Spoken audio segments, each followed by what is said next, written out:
Ayyaguru Vellala charitable ട്രസ്റ്റിന്റെ 1 month 1 help പദ്ധതിയുടെ ഭാഗമായി യുവ കർഷകരെ പ്രോത്സാഹിപ്പിക്കുന്നതിനുള്ള പുതിയ സംരംഭത്തിന് തുടക്കമായി. ചേർത്തല മുനിസിപ്പൽ 1-ാം വാർഡിലെ യുവ കർഷകയ്ക്ക് ജൈവവളവും വിത്തും നൽകിയാണ് പദ്ധതിക്ക് തുടക്കം കുറിച്ചത്. ചേർത്തല ആസ്ഥാനമായി പ്രവർത്തിക്കുന്ന അയ്യാഗുരു വെള്ളാള ചാരിറ്റബിൾ ട്രസ്റ്റിന്റെ 1 മന്ത് 1 ഹെൽപ്പ് പദ്ധതിയുടെ ഭാഗമായാണ് യുവ കർഷകരെ പ്രോത്സാഹിപ്പിക്കുന്നതിനുള്ള ഈ വേറിട്ട പ്രവർത്തനം സംഘടിപ്പിച്ചത്.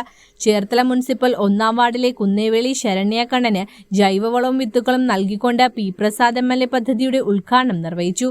ചേർത്തലയിലെ സാമൂഹിക മനുഷ്യസേവന രംഗങ്ങളിൽ സജീവമായി ഇടപെടുന്ന ഒരു സന്നദ്ധ സംഘടനയാണ് അയ്യാഗുരു വെള്ളാള ചാരിറ്റബിൾ ട്രസ്റ്റ് എന്നുള്ളത്.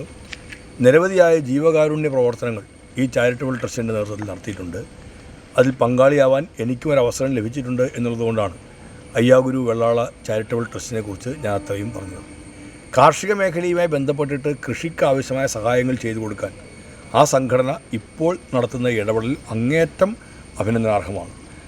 അയ്യാഗുരു വെള്ളാള ചാരിറ്റബിൾ ട്രസ്റ്റിൻ്റെ നേതൃത്വത്തിലാണ് നാട്ടിൽ കൃഷി ചെയ്യുന്ന നമ്മുടെ വീടിനോട് ചേർന്ന ഇടങ്ങളിലെല്ലാം കൃഷി നടത്തിക്കൊണ്ടിരിക്കുന്ന ആളുകളെ സഹായിക്കാൻ വേണ്ടി പ്രത്യേകമായി വളം, വിത്ത് എന്നിവയുടെ കിറ്റുകൾ വിതരണം ചെയ്യാൻ തീരുമാനിച്ചിരിക്കുന്നത്. അതിൻ്റെ ഭാഗമായിട്ടാണ് 1-ാം വാർഡിൽ അയ്യാഗുരു വെള്ളാള ചാരിറ്റബിൾ ട്രസ്റ്റിൻ്റെ നേതൃത്വത്തിലുള്ള ഇത്തരത്തിലുള്ള വിത്തും വളവുമെല്ലാം നൽകുന്ന ഒരു പദ്ധതി നടപ്പിലാക്കുന്നത്. ചടങ്ങിൽ ട്രസ്റ്റ് പ്രസിഡന്റ് സന്തോഷ് കോതമംഗലത്ത് അധ്യക്ഷത വഹിച്ചു. ട്രസ്റ്റ് സെക്രട്ടറി മനീഷ് കുഴുവേലിയിൽ, 1-ാം വാർഡ് കൗൺസിലർ KS സലീം എന്നിവർ പങ്കെടുത്തു. ട്രസ്റ്റ് അംഗങ്ങളായ Sreekala Santhosh, Maya KS, Santhakumari teacher, ADS chairperson Animol Natesan എന്നിവരും ചടങ്ങിന്റെ ഭാഗമായി. കൂടാതെ പ്രമുഖ പൊതുപ്രവർത്തകരായ P Mohanan, Biju NV, Biju PM എന്നിവരും യുവ കർഷകരെ പ്രോത്സാഹിപ്പിക്കുന്നതിനായി സംഘടിപ്പിച്ച ഈ ചടങ്ങിൽ സന്നിഹിതരായിരുന്നു.